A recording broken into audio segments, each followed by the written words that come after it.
Today, we are going to complete the last installment in our landlord series. So imagine this. A storm hits overnight, and by morning, you find out a few things. Like, your rental property has water damage, your vacation home has roof damage, and now your rental income has stopped. Now, here's the real problem. Most landlords think their insurance policy has them fully covered until they file a claim.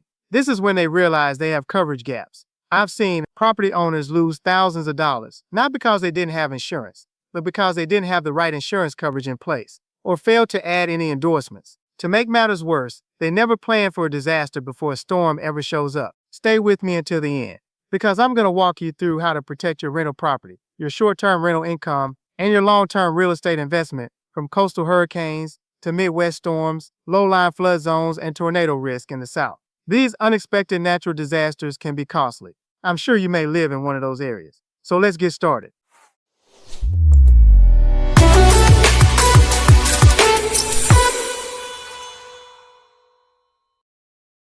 Okay, we've set the stage. Now let's talk about why storm preparedness and insurance planning matters more than most landlords realize. When dealing with coastal hurricane zones, Midwest storm patterns, or high winds in flood-prone regions. When you own a rental property, vacation home like an Airbnb or Verbo property, you're not just protecting the structure, you're protecting rental income, cash flow, and your overall real estate investment strategy. A severe storm, coastal hurricane, Midwest thunderstorm, tornado, or flood event doesn't just cause property damage. It can do the following. Stop rental income, cancel bookings for short-term rentals, create long-term repair timelines, and ultimately impact your return on investment. That is your bottom line. And here's the kicker. Most property insurance policies are only designed to respond to covered damage, not poor preparation or missing coverage. That's the big difference. Now that you understand the risk across different regions, let's break down what landlord insurance and vacation home insurance typically covers and where the coverage gaps exist. Most policies will cover wind damage, but keep in mind you need to know your hurricane or wind and hail deductibles. Next, we have fire and lightning damage. From there, some policies will cover certain types of sudden and accidental water damage. But here's where landlords and vacation property owners get caught off guard. This leads us to number 4. Flood damage is not covered under standard property insurance. This requires a flood insurance policy. Number 5. Sewer or water backup is typically excluded unless added as an endorsement. Number 6. Loss of rental income coverage may be limited or not enough, meaning you're underinsured or you don't have this coverage at all. And just like I explained in my Choosing the Right Business Insurance Policy video, insurance only works when the risk is properly identified and the policy is structured correctly. That's where preparation and proper insurance planning comes into play. Let me give you a real-world landlord insurance claim scenario. I work with a vacation rental owner near a coastal hurricane zone. A major coastal storm came through with heavy rain, hurricane-force winds, and localized flooding. The roof had minor wind damage, which was covered under the dwelling policy. But the bigger issue was water intrusion that led to mold damage and interior repairs. Here's how the claim played out. Roof damage, covered. Interior water damage. They were granted limited coverage. Mold remediation, partially covered. And loss of rental income, not fully covered.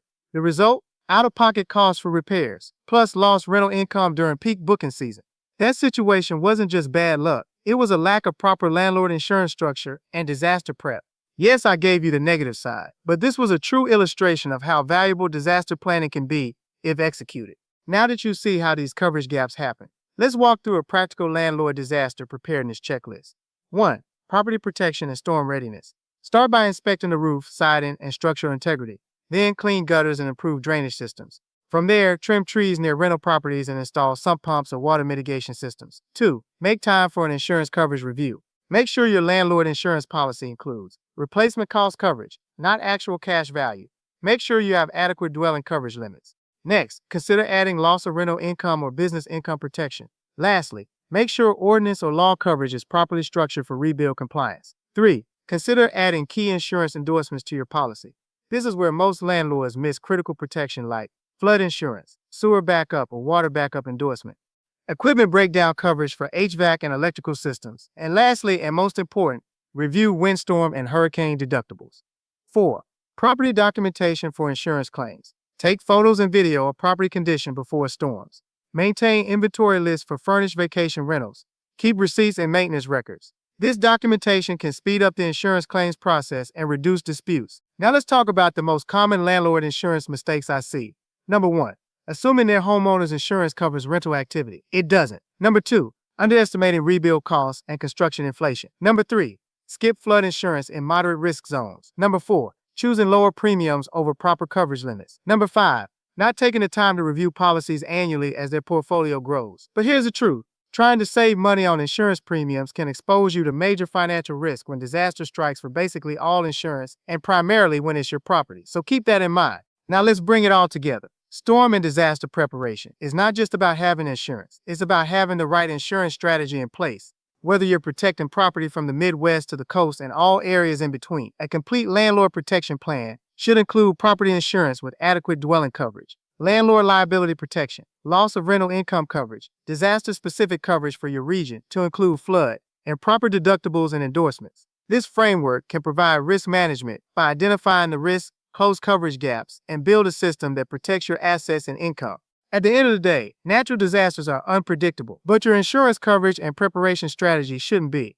If you own rental properties, vacation homes, short-term rentals, your responsibility is not just to insure the property, but to protect the income, the asset, and the long-term value of your investment portfolio. Because when the next storm hits, and it will, you don't want to discover your coverage gaps after the claim is filed. Now, if this content was helpful, please place a thumbs up in the comment section. This really helps with engagement and assists with pushing out this video to others. Also, word of mouth is good too. So please share this content with someone who may benefit from this topic. Then check out my video library. I have information on home, auto, business, specialty insurance, and retirement. With all this being said, please subscribe to my channel and help me get to 1,000 subscribers. But don't stop here. Check out my next video on your left for more insurance and financial tips. And as I like to say, call Jay today.